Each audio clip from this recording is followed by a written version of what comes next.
CEO, now joining in. Thanks so much for taking time out. Why don't we start by talking about the price cut that had been announced for soda ash prices? Walk us through the rationale behind it. Would it mainly be attributed to the higher imports from China and demand issues?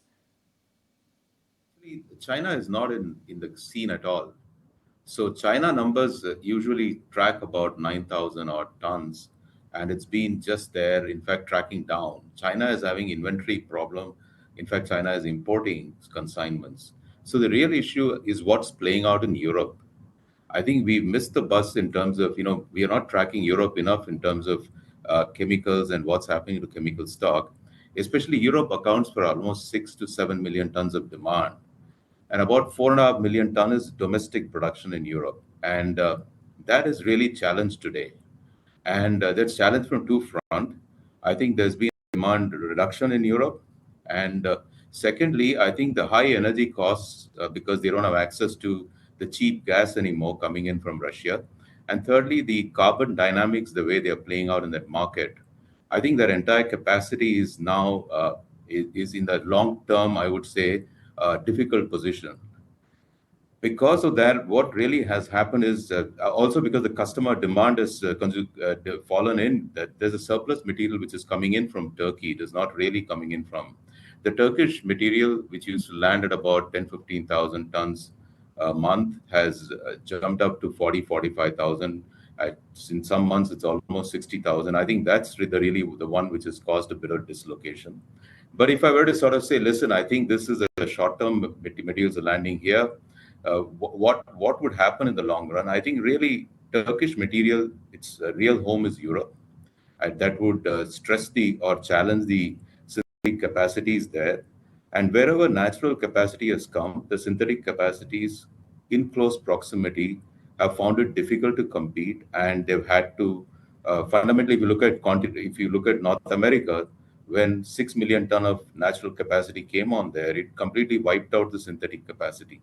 We do believe some similar trend in Europe is going to happen, and hence I think the real story which we need to watch is what's going to happen in Europe. If you look at our own strategy in Europe, we used to have close to 1.5 million ton of capacity there, and in fact, we're down to 300,000 ton. We have done it structural adjustments over the last 6, 7 years, 10 years. We took out the capacity in Netherlands and actually shut it down more than half the capacity in UK, because I think we tend to be a little ahead of the market. And I think what is we are going to see play out is the European story, and I think that's really what's happened. This is a short-term adjustment. I think we're at the bottom end of the cycle. As I was mentioning to some of the investors in my investor meets very recently, that we are probably at that time we are not taken the cut. It was I said about $10 or so, or $15 at best from the bottom end of the cycle, and we finally have taken the call to correct it to make sure we stay competitive to imports, especially that which is landing from Turkey. Okay. Morning, Nikunj also joining in. If I look at the soda ash market in India, soda ash does not get imported. I mean, it's a commodity which is locally produced. Now, in India, demand vectors are not that bad. Yet you've taken a price cut, irrespective of what's happening in the global market. Why is the domestic market coming under pressure? So, Nikunj, I think let me correct this. India actually is a net importer of soda ash. We almost import close to 1 to 1.2 million tons of soda ash. It is a monthly import ranges between 50,000 in the low end, where the demand is completely balanced worldwide, going right up to 80, 90,000 ton. And I think this has been the trend for almost not just now, but for many years. And our pricing in India tends to be import parity pricing. So we tend to sort of price our products. So Indian prices tend to be around, let's say, 280, 290, when the international prices are somewhere around 215, 220. So there's about $50, $60 increase, which we see because there's a whole host of goods getting cleared, the local transportation, and then finally the custom duties and all put together. So that's been the normal trend, and India will continue to be a marginally import-dependent market with about 80% domestic supply and maybe 20%, 15 to 20% imports. Okay, I stand corrected. I was looking at the presentation from some of your peers, and maybe I got confused on that.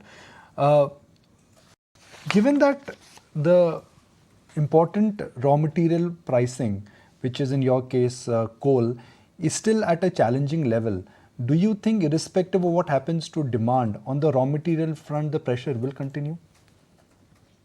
No, no, not really. See, as I said, there's a structural story unfolding, Nick. When we can miss the the let's say medium term picture for what is happening short term in terms of what monthly or quarterly numbers which are moving around. The big picture is that I think the China issue we need to be very watchful of the demand, whether the internal issues in China sort themselves out.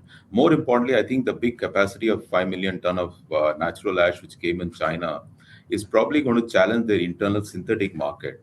And also, Chinese synthetic production, 40% of that is through a very unique process called Wu process, which is more, let's say, expensive because they actually use ammonia as an input rather than using ammonia as a catalyst, which we use. So I think that 40%, which is almost like 10 to 12 million tons of capacity, I think is something internally will resolve itself over a period of time to balance itself. The more importantly, I think it's the big picture of the European chemical production, especially of energy intensive products like soda ash, which will continue to be pressured. I think we are having early signs of these with few of the producers almost announcing structural adjustment of 25-30% production reduction in some of their sites. And I think that this story will play out in a couple of years. The only way the story can reverse is if there's an access again for cheap Russian gas, which I really don't know whether it's going to happen. So if you say that the current situation continues, I think we are in a situation where the European production, which was driven largely by gas as energy source, which was piped into Europe, now has to depend on LNG shipped in from Qatar or from and the reason I say that is we ourselves know our own cost structure in UK. So and we have done structural changes in terms of moving to value-added products because out of 350,000 ton, we'd make about 120,000 ton of bicarbonate, which is much higher value-added product. But other players, they have a 4.5 million ton capacity there. That's the real one which is going to play out. And if that plays out in the right time, I think the world markets are pretty fairly balanced today. Okay. What is Tata Chemicals doing to reduce their dependence on soda ash? Because ultimately it's cyclicality which is at play. What you want to do is that businesses which are far more So, structural. so I think we've had a pretty deep debate about this, and I'm glad that you asked this question. We do think the soda ash vectors for growth continue to be robust. So we are putting a million ton capacity spread across 400,000 ton in US, about 250,000 ton in Kenya, and about another 250,000 ton in India is getting commissioned the next March, half of it in December, another half by March. We're adding one more 250,000 ton capacity in India and put together close to about a million ton. But this investment we are making actually is not just for growth; it's also to decarbonize. In US, we are converting while we are putting this additional capacity also to 100% natural gas. In Kenya, we are having a PPA agreement which we are signing for solar and wind hybrid. In India, we are going to be adding 30% biomass to our fuel mix. So it's both growth as well as debottlenecking as well as decarbonization. And the next phase of growth from the 5.5 or so to go to 8 million ton, the growth primarily will be split half and half between India and US, for which we will go through environment clearances and other approvals, which process has already started. And that will come after about 26, 27. So soda ash growth we will continue to pursue because I think the market is having a long-term positive trend, and also the structurally weak companies will go away from the market, as I mentioned, the challenged ones in various geographies. Now, your question is absolutely right. We were about 50% dependent on soda ash. I think that cyclicality or maybe the dependency has increased to close to about 70% in our revenue mix, and that was because we sort of sold the fertilizer and we also demerged the consumer business. And really, one of the vectors we are doing is within the sodium chemistry, we are accelerating the growth of both salt as well as bicarbonate. In fact, bicarbonate capacity will grow disproportionately, and also, but that can't take care of the dependency or reduction of soda ash over a period of time. We have to grow our agrochemical business in our subsidiary Rallis. We have to grow our silica business, and both of which capital investments there are on their way. Rallis has just commissioned a MPP multi-purpose plant the last quarter, and that's already 40% fully booked. And I think they will be reaching full capacity utilization in about another 9 months or so. And our silica expansion by about from 5,000 tons of tire grade to about 13,000 ton should be getting completed by December this month.